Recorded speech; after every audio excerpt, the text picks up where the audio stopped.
یہود و نصارہ بار بار یہ دعویٰ کیا کرتے تھے کہ محمد صلی اللہ علیہ وسلم نے یہ جو آسمانی مذاہب چلے آ رہے ہیں نا،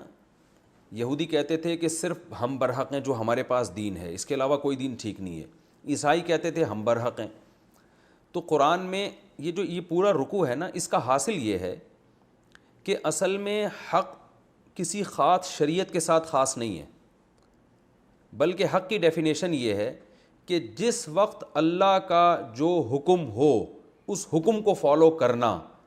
یہ ہے اصل اسلام، یہ ہے اصل یہودیت، یہ ہے اصل عیسائیت، اصل یہ ہے۔ اب چونکہ جب بھی دیکھیں کوئی شخص بات نہ مان رہا ہو نا، تو کسی ایسی شخصیت کا حوالہ دیا جاتا ہے جس کو سب مانتے ہیں۔ مثال کے طور پر محلے میں کوئی ایسے بزرگ ہیں جن سے سب کو عقیدت ہے، اور لوگ کہتے ہیں یار یہ بڑے مفتی ہیں، یہ جو فتویٰ دیں گے اس کو فلانا فرقہ بھی مانتا ہے، اس کو دیوبندی بھی مانتے ہیں، اس کو اہل حدیث بھی مانتے ہیں، اس کو بریلوی بھی مانتے ہیں، اس کو شیعہ بھی مانتے ہیں، اس کو ہر فرقہ مانتا ہے، تو پھر ہم حوالہ دیں گے بھائی یہ تو فلاں مفتی کا فتویٰ ہے جس کو آپ سب مانتے ہیں۔ یہ ہوتا ہے نا، تو بالکل قرآن کا انداز اس رکوع میں یہی ہے کہ ابراہیم علیہ السلام جن کے تم دعویٰ کرتے ہو کہ ہم ابراہیم علیہ السلام کے دین پر ہیں اور وہ سب کے جد امجد ہیں،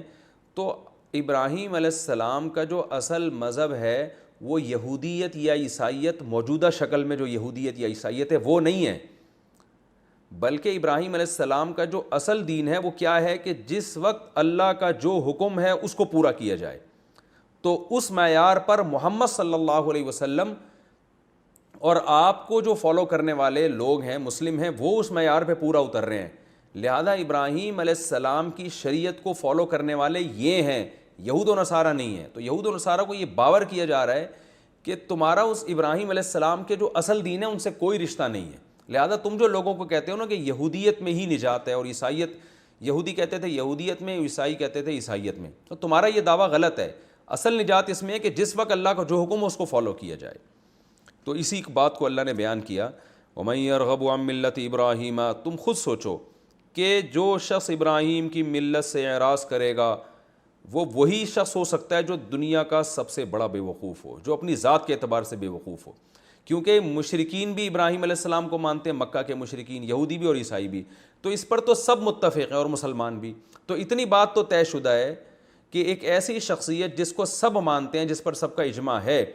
ان کی ملت کو جو فالو نہیں کرے گا وہ سب کے نزدیک بے وقوف آدمی ہے، سب کے نزدیک وہ غلط آدمی ہے۔ تو اب ہم دیکھتے ہیں کہ ابراہیم علیہ السلام کا اصل دین کیا تھا۔